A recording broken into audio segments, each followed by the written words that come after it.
اعوذ باللہ من الشیطان الرجیم بسم اللہ الرحمن الرحیم الحمد للہ رب العالمین الحمد للہ الاول بلا اول کان قبلہ والآخر بلا آخر یکون بعدہ الذي قصرت عن رؤيته ابصار الناظرین وعجزت عن نعته اوهام الواصفین ثم الصلاة والسلام على اشرف الانبیاء والمرسلین وخاتم النبیین سیدنا و نبینا و مولانا و مولا الثقلین جد الحسن والحسین ابی القاسم محمد اللہم صلی علی محمد و آل محمد وعلى آلہ الطیبین الطاہرین المعصومین الذین اذهب اللہ عنہم الرجس وطہرہم تطہیرا اللہم صلی علی محمد و آل محمد واللعنۃ الدائمۃ علی اعدائہم اجمعین اما بعد فقد قال اللہ سبحانہ وتعالی فی کتابہ المجید بسم اللہ الرحمن الرحیم ان اللہ مع الذین اتقوا والذین هم محسنون صلاۃ پڑھیں محمد و آل محمد اللہم صلی علی محمد و آل محمد ماہ مبارک رمضان کا مہینہ ہے اور خداوند کریم کا جتنا شکر ادا کیا جائے کہ ایک مرتبہ پھر اس نے ہمیں توفیق دی کہ ہم اس مہینے کو درک کر سکیں۔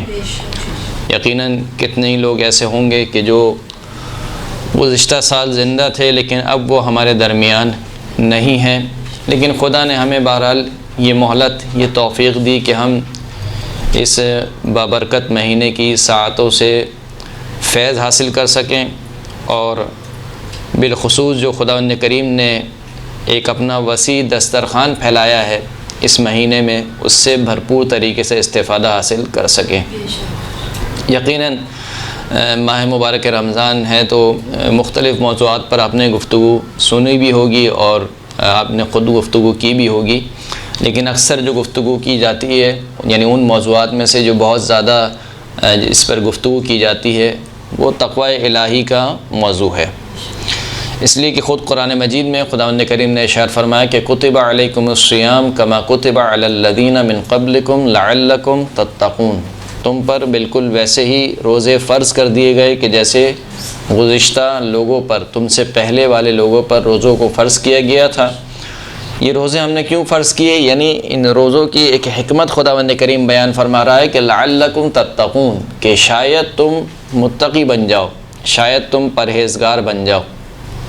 ہر عبادت کا ایک اثر ہے کہ جس کو بعض روایات میں یا خود قرآن مجید میں بیان کیا گیا ہے، جیسے نماز کا ایک اثر ہے، ان الصلاۃ تنہی عن الفحشاء والمنکر، نماز جو ہے وہ فحش باتوں سے، بری باتوں سے اور برائی کی باتوں سے انسان کو بچاتی ہے، یعنی یہ نماز کا اثر ہے۔ یعنی اگر انسان صحیح طریقے سے نماز ادا کرے جس طریقے سے شریعت نے کہا ہے تو یہ نماز کا اثر یہ ہوگا کہ وہ بچے گا فحش باتوں سے، بری باتوں سے اور برائی کی، منکر کی باتوں سے۔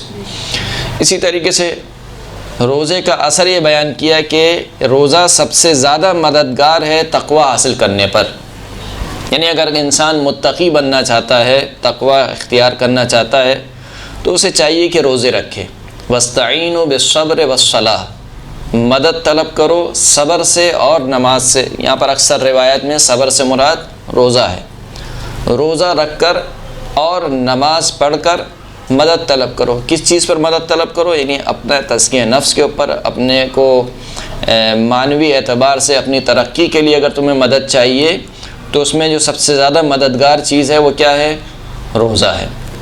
تو روزے کا جو اثر بیان کیا، یعنی ہر عبادت جو انسان انجام دیتا ہے وہ گویا تقوی کا نتیجہ ہے، یعنی انسان اگر متقی ہوگا تو نماز پڑھے گا، انسان اگر متقی ہوگا تو حج انجام دے گا، انسان متقی ہوگا تو مثال کے طور پر دیگر واجبات انجام دے گا، لیکن واحد شاید روزہ وہ عبادت ہے کہ جس کا اثر تقوی ہے، یعنی جس کا حاصل خود تقوی ہے۔ یعنی اگر آپ کو تقوی حاصل کرنا ہے تو کیا کرنا چاہیے، روزہ رکھنا چاہیے۔ جیسے کہ کئی روایت ہیں، یہ عمومی روایت موجود ہیں، بالخصوص ہفتے میں 2 دن مثال کے طور پر روزہ رکھنا، یا مستحب روزے کے اوپر بہت زیادہ تاکید کی گئی ہے، اور یہ تاکید اسی وجہ سے کی گئی ہے کہ روزہ جب انسان رکھتا ہے تو گویا اس کی جو خواہشات ہیں وہ خواہشات کنٹرول ہو جاتی ہیں، کیونکہ انسان جو کچھ کھاتا ہے، جو کچھ پیتا ہے، اس سے اس کی خواہشات جنم لیتی ہیں۔ جب خواہشات انسان کی جنم لیتی ہیں تو وہ خواہشات انسان کو ابھارتی ہیں گناہ کے اوپر کہ انسان گناہ کرے، لیکن جب وہ خواہشات کم ہو جائیں گی یا ضعیف ہو جائیں گی تو پھر جو ان کا اثر ہے گناہ کو انجام دینے میں وہ بھی کیا ہو جائے گا؟ کم ہو جائے گا۔ اس لیے کہا کہ روزہ رکھو تاکہ تم متقی بن سکو، لعلکم تتقون۔ یہ ایک مقدماتی گفتگو تھی جو ہم نے آپ کی خدمت میں پیش کی۔ جو اصل ہمارا موضوع ہے وہ مولا متقیان امیر المؤمنین علی ابن ابی طالب علیہ الصلوۃ والسلام کا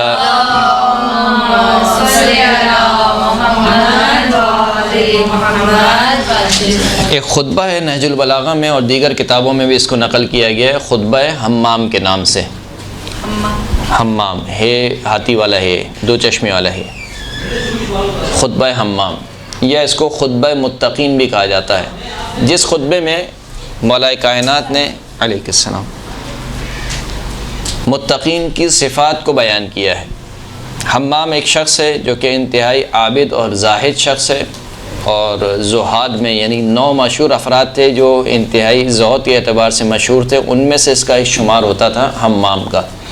مولا کائنات کا چاہنے والا، مولا کائنات سے محبت رکھنے والا، کہا کہ مولا کائنات میرے لیے متقین کی صفات ایسے بیان کریں کہ گویا میں انہیں اپنی آنکھوں سے دیکھ رہا ہوں۔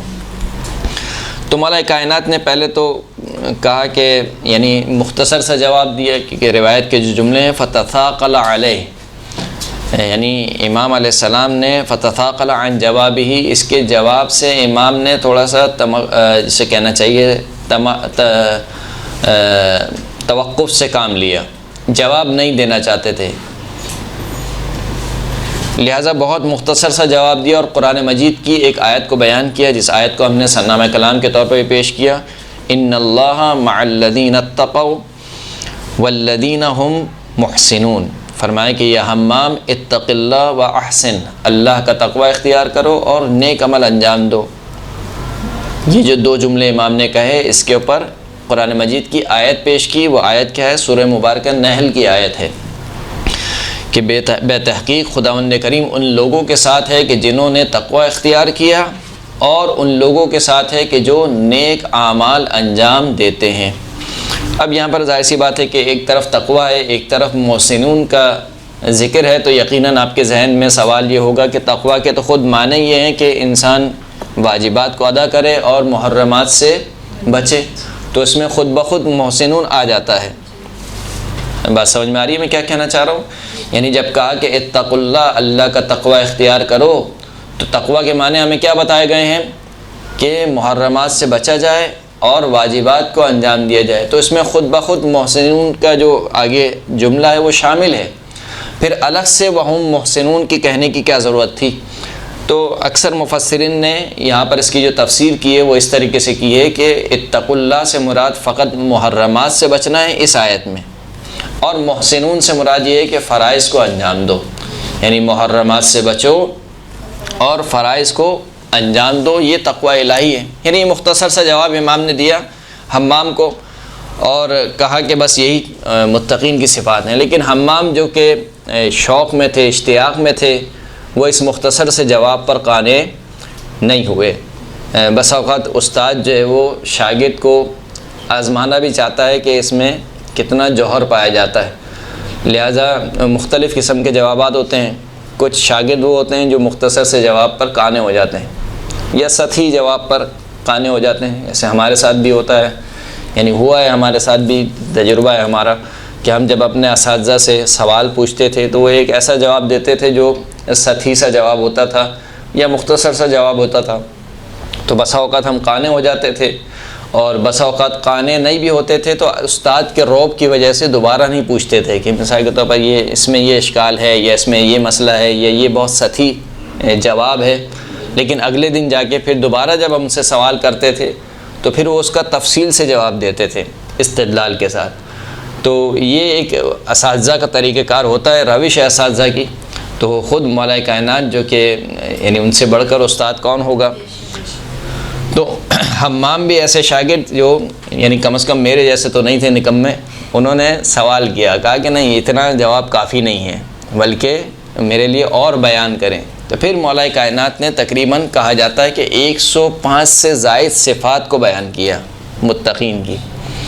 اور اس خطبے کے آخر میں یہ ہے کہ جب امام خطبہ تمام کر چکے، یعنی یہ صفات بیان کر چکے، تو روایت کہتی ہے کہ فصعق حمام صعقۃ کانت نفسہ فیہا، حمام نے ایسی زوردار چیخ ماری کہ اس چیخ کے مارتے ہی حمام نے اپنی جان آفرین کو سپرد کر دی، یعنی اسی وقت حمام چیخ مار کے مر گئے، یعنی جب یہ صفات سنی۔ یعنی ایک طرف ہم ہیں کہ روزانہ قرآن مجید پڑھتے ہیں، روزانہ جو ہے وہ مولا کائنات کے اقوال پڑھتے ہیں اور سناتے بھی ہیں، لیکن ہم پہ خود کوئی اثر نہیں ہوتا ہے۔ لیکن یہ حمام جو کہ فقط سنانے والے نہیں تھے بلکہ عمل کرنے والے تھے، لہٰذا انہوں نے اس طریقے سے ان صفات کو لیا، یعنی یہ صفات جو مولا کائنات نے بیان کی گویا حمام پر بہت زیادہ سنگین اور گران گزرا کہ کیسے ممکن ہے میرے لیے کہ ان صفات کو اپنایا جائے، کہ جب کہ خود میرا مولا متقیان ہے، گواہی دیتے ہیں امام المتقین، متقین کے امام ہیں۔ بہرحال جب حمام کی جان نکل گئی تو امام نے ایک جملہ ارشاد فرمایا کہ اما واللہ لقد کنت اخافها علیہ، خدا کی قسم آگاہ ہو جاؤ مجھے اسی بات کا خوف تھا، یعنی میں جو اس کو بیان نہیں کر رہا تھا مجھے اسی بات کا خوف تھا۔ کیوں خوف تھا؟ کیونکہ مجھے معلوم تھا کہ اس کا دل پاک و پاکیزہ ہے، یہ برداشت نہیں کر پائے گا، لہٰذا میں اس کو بیان نہیں کر رہا تھا، لیکن باوجود اس نے اصرار کیا تو میں نے بیان کیا۔ ثم قال هكذا تصنع المواعظ البالغہ باہلھا، اسی طریقے سے بلیغ نصیحتیں اپنا اثر کرتی ہیں، لیکن جس بات کی ضرورت ہے وہ کیا ہے کہ نصیحت کا اہل ہونا چاہیے۔ یعنی اگر ہم نصیحت کے اہل نہیں ہیں تو ہمارے سامنے آپ قرآن تو کیا پوری 4 آسمانی کتابیں پڑھ کے سنا دیں، توراۃ، زبور، انجیل، قرآن مجید مثال کے طور پر سارے صحیفے آپ پڑھ کے سنا دیں، تو اگر آپ کی خود زمین زرخیز نہیں ہے تو اگر جسے کہنا چاہیے کہ انبیاء میں جو سب سے افضل ترین نبی ہیں سرکار ختمی مرتبہ حضرت محمد مصطفیٰ صلی اللہ علیہ وآلہ وسلم،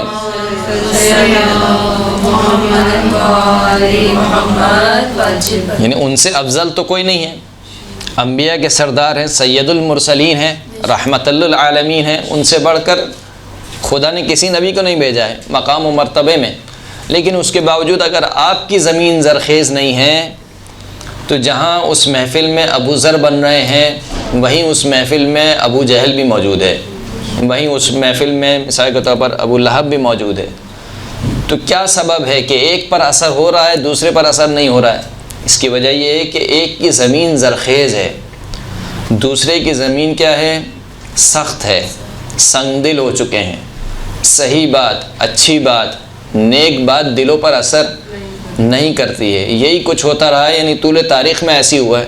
حضرت موسیٰ کے دور میں بھی روایت نقل کی جاتی ہے، خیر مجھے حوالہ تو ابھی اس وقت معلوم نہیں ہے لیکن بہرحال روزے کی حالت میں ہوں، لیکن ایک روایت بہرحال نقل کی جاتی ہے کہ حضرت موسیٰ سے کسی نے کہا کہ آپ جو کہتے ہیں کہ خداوند کریم گناہ گاروں پر یہ عذاب کرتا ہے، فلاں عذاب کرتا ہے، یہ کرتا ہے، تو میں گناہ گار ہوں، یعنی کہنے کا مطلب اس کا یہ تھا کہ میں گناہ گار ہوں، مجھ پر کوئی عذاب نازل نہیں ہوا۔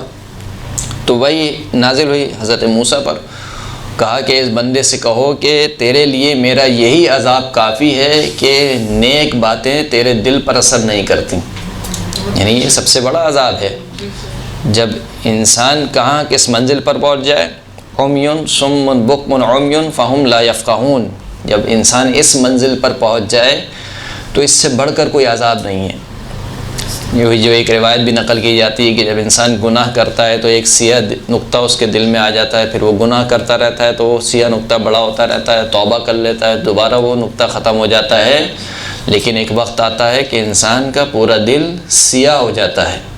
جب دل سیاہ ہو جاتے ہیں، جب دلوں پر مہر لگا دی جاتی ہے، ختم اللہ علی قلوبہم وعلی سمعہم، خداوند کریم نے ان کے دلوں پر دلوں سے مراد یہاں پہ عقل ہے، یعنی ان کے عقلوں پر، ان کے کانوں پر، ان کی آنکھوں پر مہر لگا دیے۔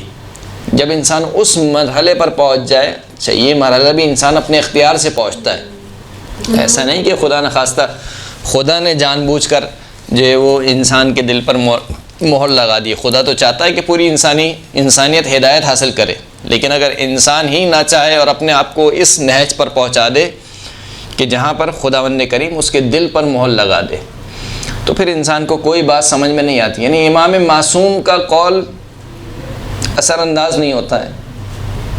کربلا کا واقعہ اس کی شاہد مثال ہے۔ کتنے خطبے دیے امام نے، کتنے خطبے دیے، یعنی شب عاشور سے لے کر عصر عاشور تک، یہاں تک کہ سارے انصار شہید ہو چکے ہیں، اس کے باوجود بھی خطبہ دے رہے ہیں، اس کے باوجود بھی سمجھا رہے ہیں، یہاں تک کہ جب امام زخمی ہو کر یعنی زمین پر رہیں گے اور اس وقت امام ایک آنکھ کھول کر دیکھ رہے ہیں اور کہتے ہیں کہ نہیں تو چلا جا، تو میرا قاتل نہیں ہے، یعنی اس وقت بھی امام یہ چاہ رہے ہیں کہ صحیح ہے تم نے میرے انصار کو قتل کر دیا، تم نے میرے رشتہ داروں کو قتل کر دیا، تم نے میرے بیٹوں کو قتل کر دیا، لیکن ابھی بھی میں حریص ہوں اس بات پر کہ تم اس گمراہی سے جان چھڑا لو، ہمیشہ جہنمی نہ بنو۔ لیکن امام معصوم کی بات کا کوئی اثر نہیں ہوتا ہے۔ بہرحال امیر المومنین نے ارشاد فرمایا کہ دیکھو جب بلیغ نصیحتیں اس کا اہل سنتا ہے تو اس کے پر اثر اسی طریقے سے ہوتا ہے۔ اتنا سننا تھا، پھر ہر محفل میں امام کے بہرحال مخالف تو تھے۔ ایک کہنے والے نے کہا کہ فما بالک یا امیر المؤمنین ویحک، اے امیر المؤمنین آپ نے یہ کیا کیا، یعنی گویا وہ کہنا چاہ رہا تھا کہ آپ نے حمام کو مار دیا، یعنی نہ آپ یہ خطبہ دیتے، نہ آپ یہ بیان کرتے، نہ حمام کی جان جاتی، تو گویا نعوذ باللہ نسبت دے رہا تھا کہ اس کے جو بھی اس کی جان گئی ہے وہ آپ کی وجہ سے گئی ہے۔ امام نے فرمایا کہ ویحک، وائے ہو تجھ پر، ان لکل اجل وقتاً، ہر موت کے لیے ایک وقت معین ہے، لا یعدوہ، اس وقت سے آگے نہیں بڑھ سکتی ہے، جس وقت موت لکھی ہوئی ہے اسی وقت آنی ہے، اس سے آگے نہیں بڑھ سکتی ہے۔ وسببا لا یتجاوز، ہر شخص کی موت کے لیے ایک سبب معین ہے، وہ اس معین سبب سے تجاوز نہیں کر سکتا ہے۔ فمہلا لا تعود لمثلہا، پس انتظار کرو اور اس قسم کی بات دوبارہ نہ کہو۔ فإنہا نفث الشیطان علی لسانک، یہ جواب بھی مولا کائنات ہی دے سکتے تھے، کہا کہ یہ تیری بات نہیں ہے، یہ شیطان نے تیری زبان پر پھونک ماری ہے، یعنی تو جو گفتگو کر رہا ہے یہ شیطان تجھ سے بلوا رہا ہے کہ گویا امیر المؤمنین نے جو ہے وہ حمام کی جان لے لی۔ بہرحال یہ خطبہ متقین یا خطبہ حمام انتہائی مشہور و معروف خطبہ ہے۔ خطبہ متقین بھی کہتے ہیں اس کو، خطبہ حمام بھی کہتے ہیں۔ اس کے مختلف نمبر ہیں، یعنی جو کیونکہ نہج البلاغہ جو ہے وہ مختلف اعتبار سے آئی ہے، تو جو ہے وہ 184، 186، 192، 193، 194، یعنی مختلف نہج البلاغہ میں، جی مختلف نہج البلاغہ میں اس کو مختلف نمبر پہ رکھا گیا ہے۔ جو فہرست ہے نا اس میں بھی ہے یہ، حمام کے نام سے۔ اچھا، یہ جو خطبہ ہے یہ فقط نہج البلاغہ میں نقل نہیں ہوا ہے، بلکہ نہج البلاغہ سے پہلے بھی، جیسے کہ کتاب سلیم بن قیس، اس کا تعارف ہم پڑھ چکے ہیں، یاد ہے یا نہیں یاد؟ جی یاد ہے سر۔ ابان بن عیاش نے سلیم بن قیس ہلالی سے اس کو نقل کیا ہے، اس خطبے کو۔ اسی طریقے سے جو ہے وہ کتاب امالی میں، شیخ صدوق کی کتاب امالی میں اس خطبے کو نقل کیا گیا ہے۔ مجلس کا نمبر جو ہے وہ 84 ہے، حدیث کا نمبر 2، اور اس کتاب امالی میں اس خطبے کو امام محمد باقر اور امام جعفر صادق علیہ السلام صلی اللہ علیہ وسلم نقل کیا۔ اسی طریقے سے شیخ کلینی نے، صقر الاسلام شیخ کلینی نے کافی میں باب المؤمن صفاتہ و علامتہ، اس میں اس خطبے کو نقل کیا ہے۔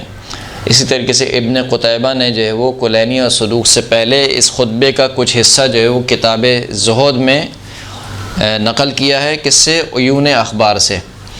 اور علامہ مجلسی نے، جو کہ ظاہر سی بات ہے وہ شارح ہیں کتاب کافی کے، تو انہوں نے میرات العقول جو کہ شرح ہے کتاب کافی کی، اس میں بھی اس خطبے کو نقل کیا ہے۔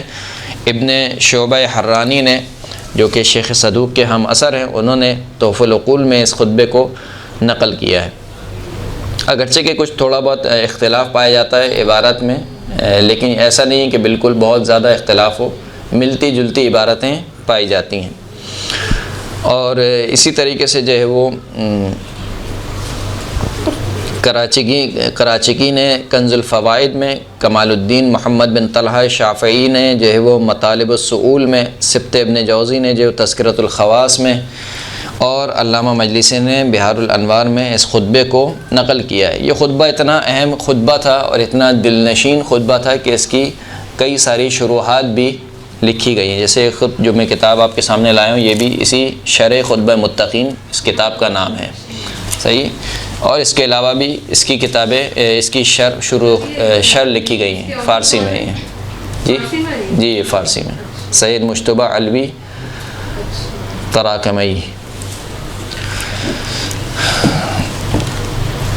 اس خطبے کی شرح جو ہے وہ شرح خطبہ حمام جو ہے وہ خود علامہ مجلسی محمد تقی ابن مقصود علی مجلسی نے اس کی شرح لکھی ہے۔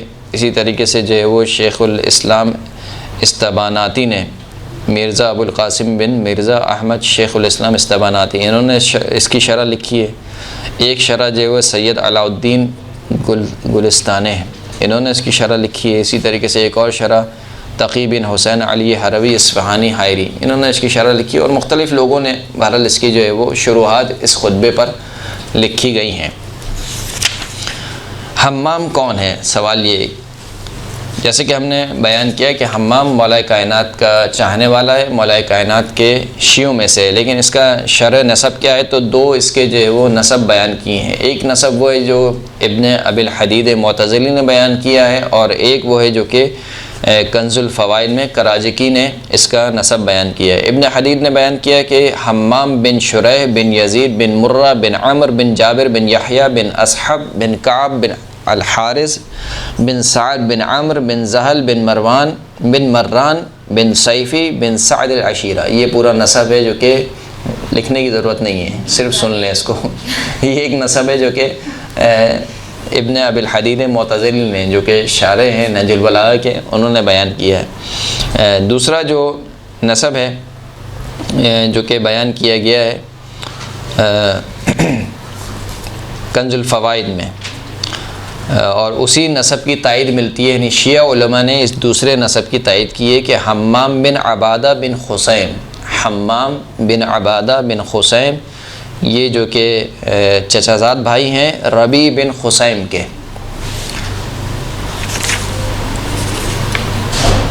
جیسے خود بہار میں یہ عبارت نقل کی ہے کہ والازہر انہ حمام بن عبادہ اخی ربیع بن خثیم، اظہر یہ کہ یہ شخص جو ہے حمام بن عبادہ ہے، اور یہ بھائی ہے کس کا؟ ربیع بن خثیم کا۔ تو بہرحال یہ نسب ہے کہ جو نقل کیا گیا ہے حمام کے بارے میں۔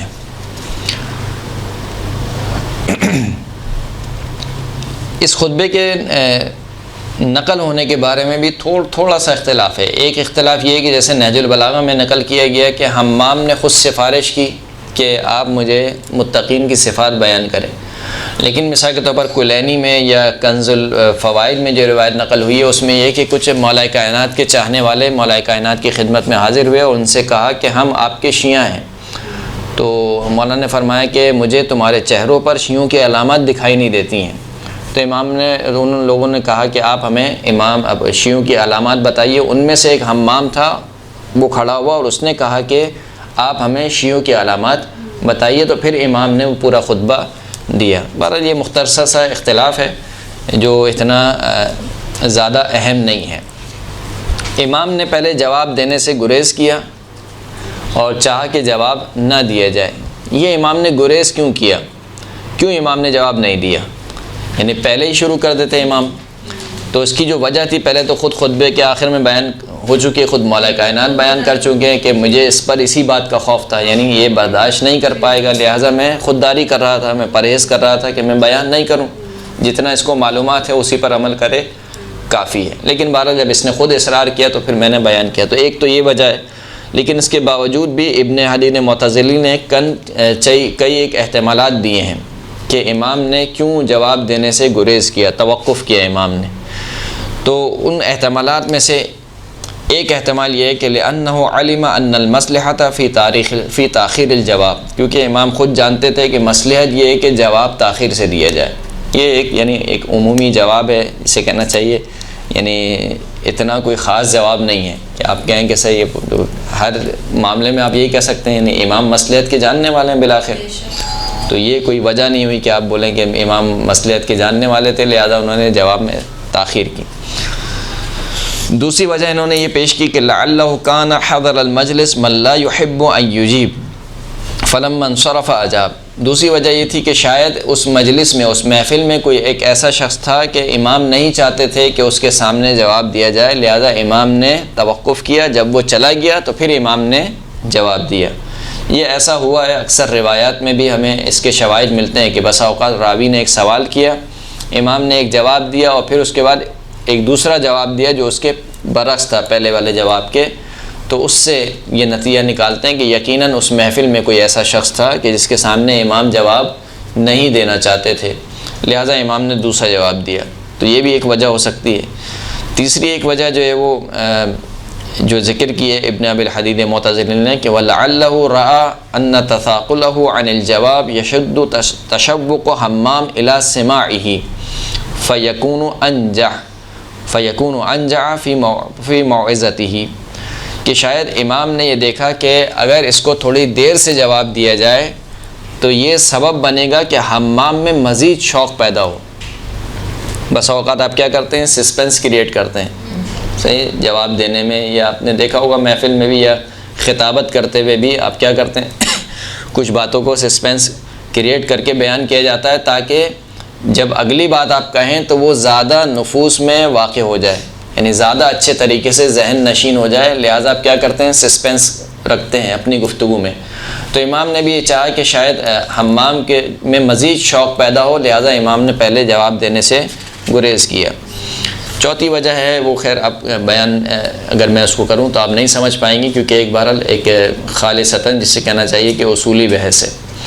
پانچویں ایک انہوں نے وجہ بیان کی کہ جو انتہائی بھونڈی وجہ ہے کہ وہ شاید مجھ جیسے کسی خطیب کے بارے میں کہا جائے تو سمجھ میں آتا ہے، لیکن جب خالق نہج البلاغہ کے بارے میں کہا جائے جو کہ خالق سخن ہے، اس کے بارے میں اگر یہ گفتگو کی جائے تو یہ بالکل بھی جسے کہنا چاہیے کہ میل نہیں کھاتی ہے.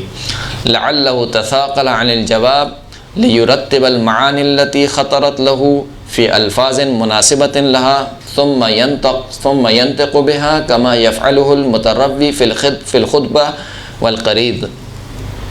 کہ شاید امام نے جواب دینے سے توقف کیا، گریز کیا، اس کی وجہ شاید یہ تھی کہ امام اپنے ذہن میں معانی کو مرتب کر رہے تھے تاکہ ان معانی کو مناسب الفاظ کے ساتھ پیش کیا جائے.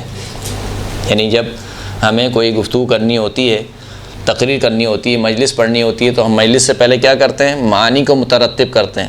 یعنی یہ ہمیں دینا ہے، میٹر دینا ہے اور اس کو اس طریقے سے پیش کرنا ہے، یہ والے الفاظ کہنے ہیں، یہ والے الفاظ نہیں کہنے. تو گویا انہوں نے بھی مولا کو کوئی ہمارے جیسا کوئی خطیب سمجھا اور کہا کہ یہ وہ معنی کو پہلے مرتب کر رہے تھے اور پھر اس کے بعد مناسب الفاظ کو ڈھونڈ رہے تھے. یعنی وہ مولا جو فی البدی ایسا خطبہ دے کہ جو بغیر نقطے کا ہو، فی البدی ایسا خطبہ دے جو بغیر الف کا ہو، اس کے سامنے یہ باتیں کہنا انتہائی نامعقول ہے. تو بہرحال مختلف علتیں بیان ہوئیں، لیکن جو اصل علتیں ہیں وہ خود مولا کائنات نے بیان کر دی، اور اگر اس کے علاوہ کوئی علت آپ ڈھونڈنا چاہتے ہیں تو جو دوسری والی علت تھی یہ کہ حمام کے شوق میں اضافہ کرنا چاہتے تھے امام کہ اس میں مزید شوق پیدا ہو تاکہ میری باتیں اس کے دل میں جاگزین ہو جائیں اچھی طریقے سے.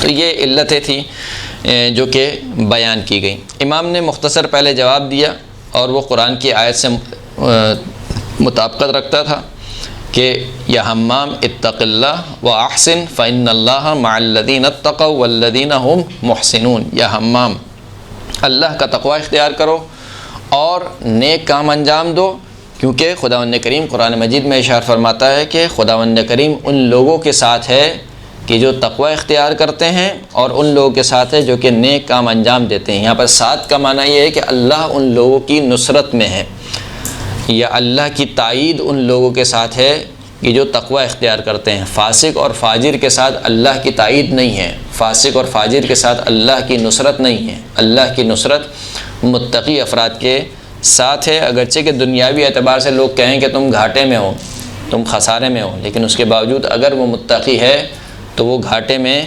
نہیں ہے. یہ خطبہ تھا. خطبہ دینے سے پہلے میں چاہتا ہوں، یعنی خطبہ شروع ہونے سے پہلے میں چاہتا ہوں کہ آپ کی خدمت میں خود تقوی کا جو معنی ہے، جو مفہوم ہے، وہ تھوڑا سا واضح کیا جائے آج کی گفتگو کی حد تک. آپ کے ذہنوں میں تقوی کا معنی کیا ہے؟ تقوی کسے کہتے ہیں؟ تمام یہ کام جاننے سے صحیح. اور پرہیزگاری. اور ایک کہا جاتا ہے ڈرو. ڈر کا معنی ہوتا ہے اتقوا اللہ. اتقوا اللہ کا ترجمہ آپ کیا کرتے ہیں؟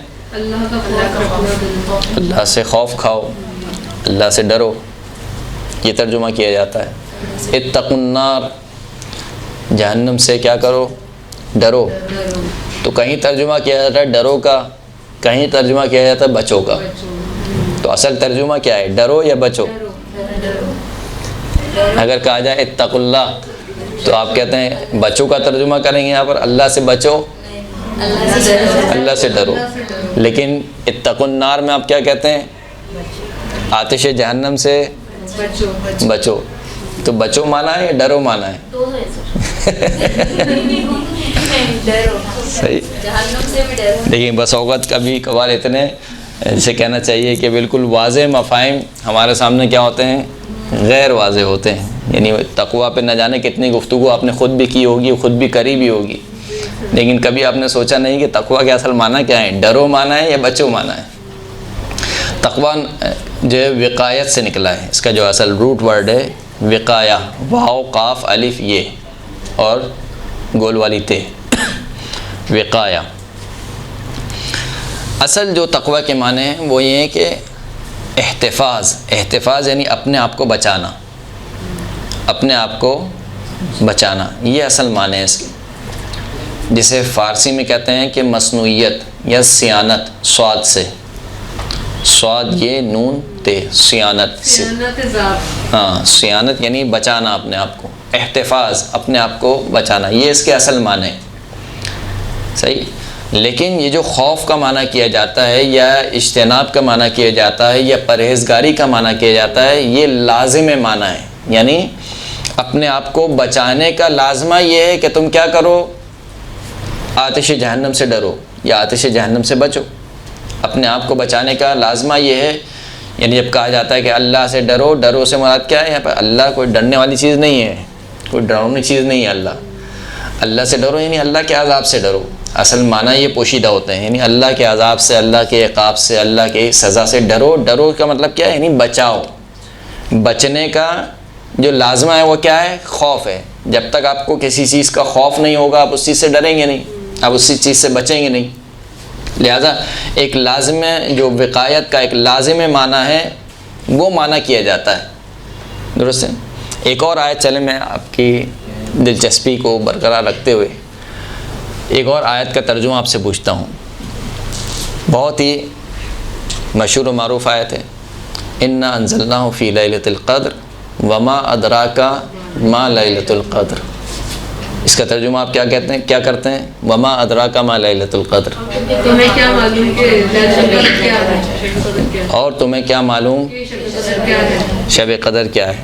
حالانکہ عربی میں ترجمہ نہیں ہے، یعنی جو عربی کے الفاظ ہیں اس کا یہ ترجمہ نہیں بنتا ہے.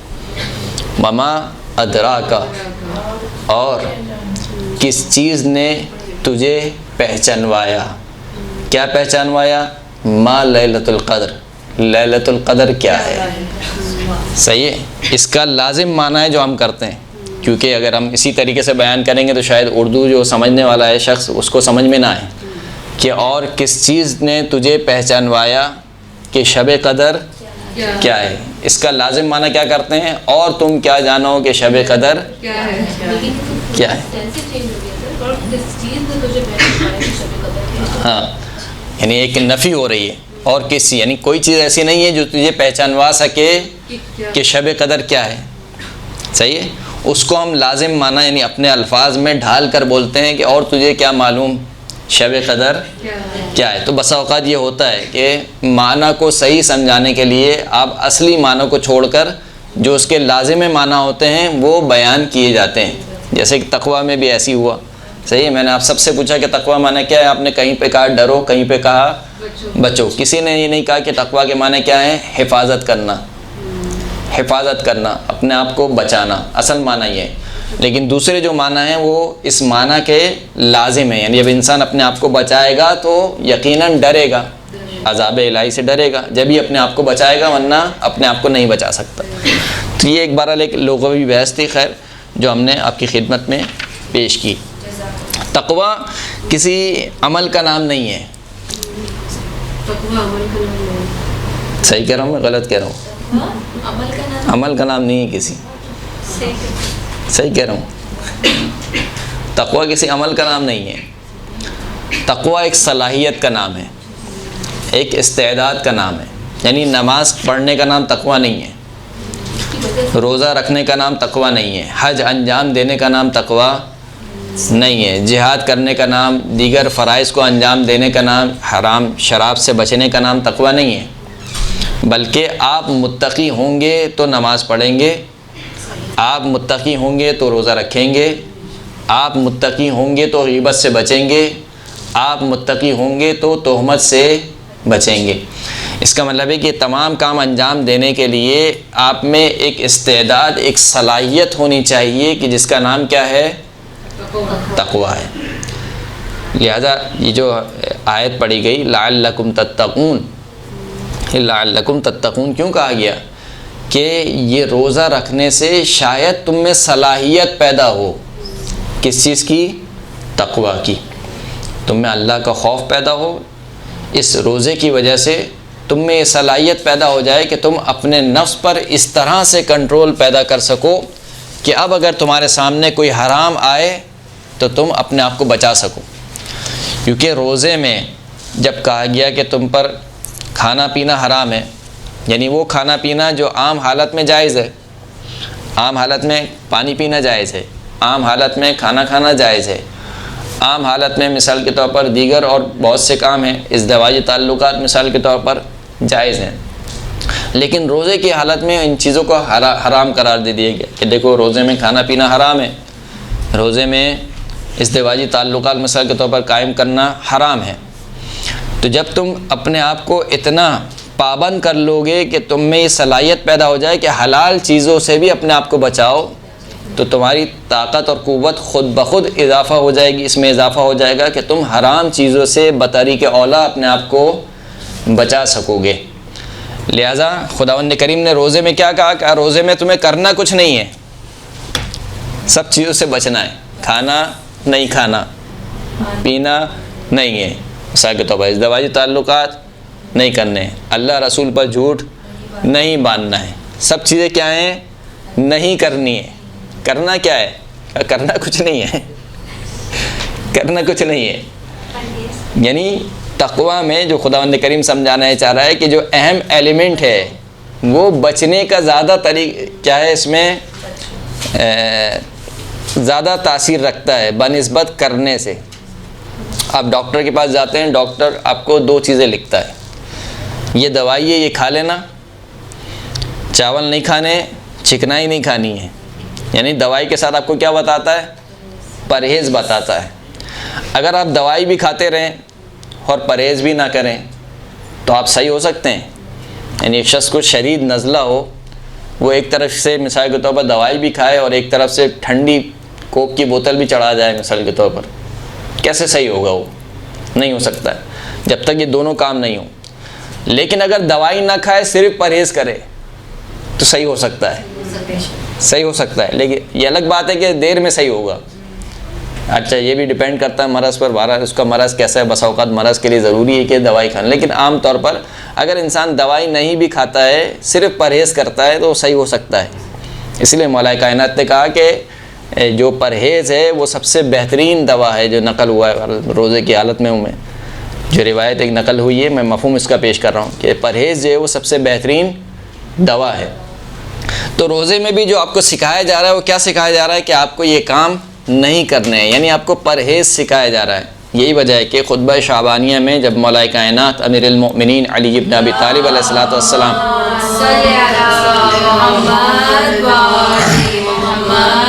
مولا نے جب پوچھا کہ ای الاعمال افضل فیہ، یعنی کون سا عمل اس مہینے میں سب سے زیادہ افضل ہے، کون سا عمل انجام دیا جائے، تو جواب میں رسول خدا نے کیا ارشاد فرمایا؟ البرع عن محارم اللہ۔ پوچھا تھا کرنے کے بارے میں، جواب دیا نہ کرنے کے بارے میں۔ اللہ کے محرمات سے بچنا یہ سب سے افضل عمل ہے ماہ مبارک رمضان میں، یعنی نماز شب پڑھنا، تلاوت قرآن پڑھنا، روزانہ کی دعائیں پڑھنا، ہر نماز کے بعد جو واجب دعا ہے وہ پڑھنا، مثال کے طور پر ہر رات کی نماز پڑھنا، ہر رات کی دعا پڑھنا، شب قدر کے اعمال، سارے اعمال اپنی جگہ، لیکن اس سے بڑھ کر کیا عمل ہے؟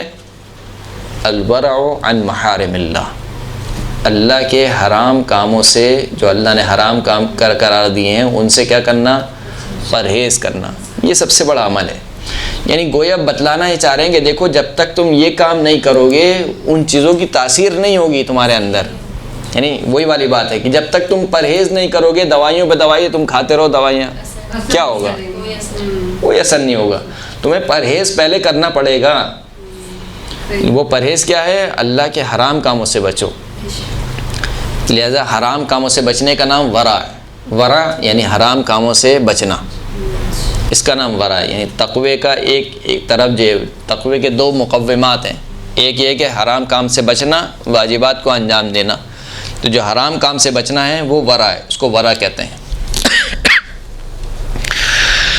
تو یہ تقویٰ ہے، جیسے کہ ہم نے عرض کیا کہ تقویٰ ایک صلاحیت کا نام ہے، ایک استعداد کا نام ہے، کہ وہ صلاحیت جب انسان کے اندر پیدا ہو جاتی ہے تو وہ صلاحیت انسان کو گناہ سے روکتی ہے اور واجب کاموں کو انجام دینے پر ابھارتی ہے۔ یعنی کہ انسان ہے، مثال کے طور پر آپ نے دیکھا ہے اپنی زندگیوں میں، زلزلہ آ گیا خدا نخواستہ، یا مثال کے طور پر چاند گرہن ہو گیا، سورج گرہن ہو گیا، کچھ لوگ ہوتے ہیں وہ ایسی ہو گیا ہاں ہو گیا، لیٹے ہوئے کھا رہے ہیں پی رہے ہیں، کوئی مسئلے کی بات نہیں ہے۔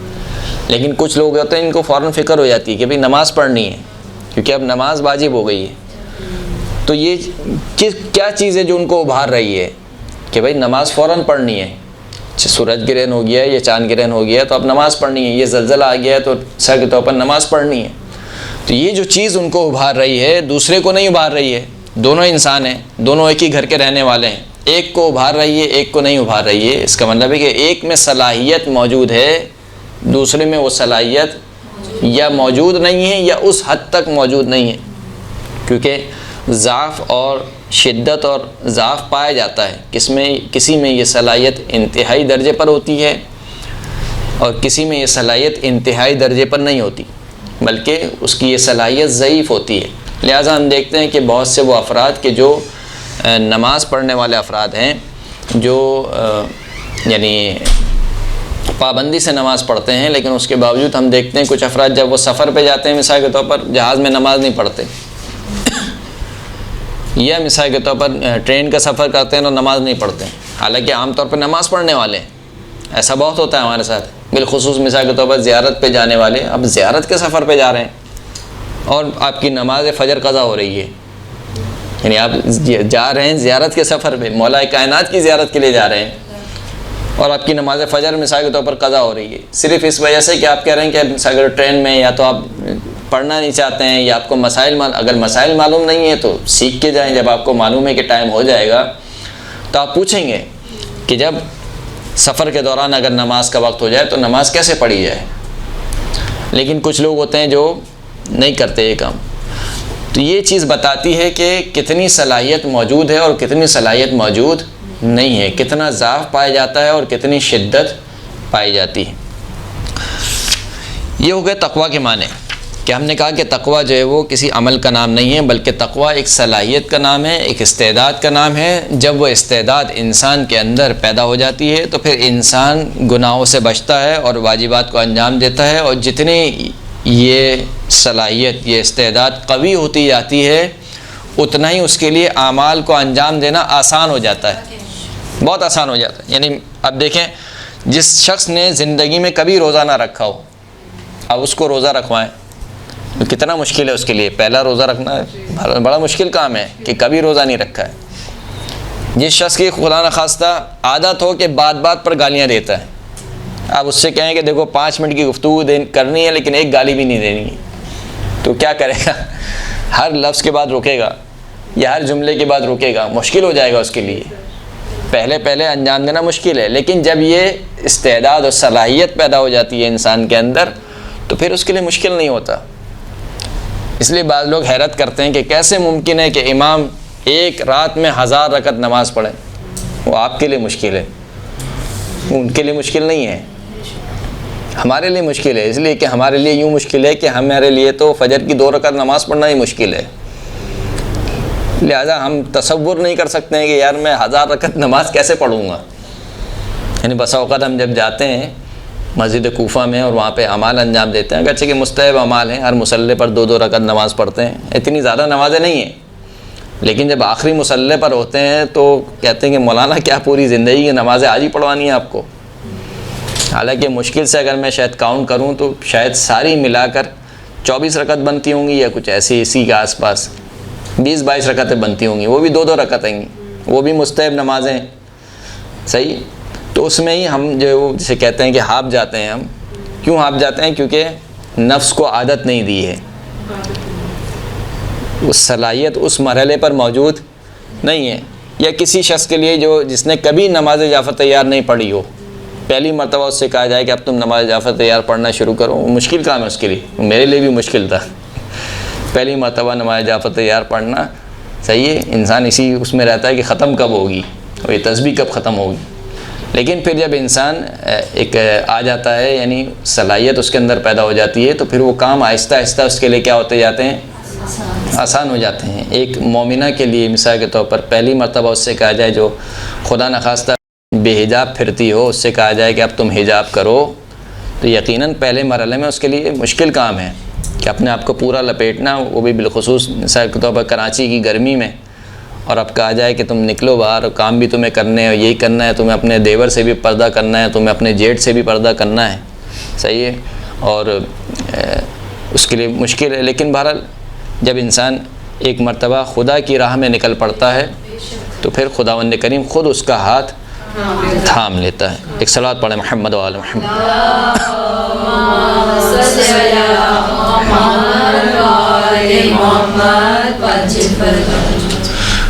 جیسے خود مولا ارشاد فرماتے ہیں کہ ان تقوی اللہ حمت اولیاء اللہ محارمہ، اللہ کا جو تقوی ہے وہ اللہ کے اولیاء کو بچاتا ہے اس کے محارم سے، یعنی حرام کام سے۔ یہ خود کس بات کی طرف اشارہ کر رہا ہے؟ جو ہم نے پہلے بات کی کہ تقوی کس کا نام ہے؟ صلاحیت کا نام ہے، استعداد کا نام ہے۔ وَأَلْزَمَتْ قُلُوبَهُمْ مَخَافَتَهُ، اور یہ جو تقوی ہے یہ ان کے قلوب میں اللہ کے خوف کو لازم قرار دے دیتا ہے، حتیٰ یہاں تک کہ یعنی اس قدر بڑھ جاتا ہے کہ اسحرت لیالیہم، کہ یہ اپنی راتیں جاگ کر گزارتے ہیں، وَأَضْمَتْ حَوَاجِرَهُمْ، اور ان کے دن روزوں میں گزرتے ہیں، یہاں تک کہ اب یہاں پر ایک سوال آتا ہے، یقیناً آپ لوگوں سے بھی کیا گیا ہوگا یا آپ کے ذہن میں بھی آیا ہوگا، وہ یہ کہ آیا یہ جو تقوی کی باتیں ہو رہی ہیں یا حرام سے بچو، مثال کے طور پر واجبات کو انجام دو، یہ انسان کی جو آزادی ہے اس کے سلب کرنے کے مترادف نہیں ہے۔ اللہ نے انسان کو آزاد خلق کیا ہے نہیں، ہر انسان آزاد ہے، تو وہ جیسی چاہے زندگی گزارے۔ یعنی ایک خاتون کہتی ہے کہ صحیح ہے، اللہ نے مجھے حسن دیا ہے، میری مرضی، میں پردہ کروں یا پردہ نہ کروں، میں حجاب کروں یا نہ کروں، میں اسکارف لوں یا اسکارف نہ لوں، میری مرضی۔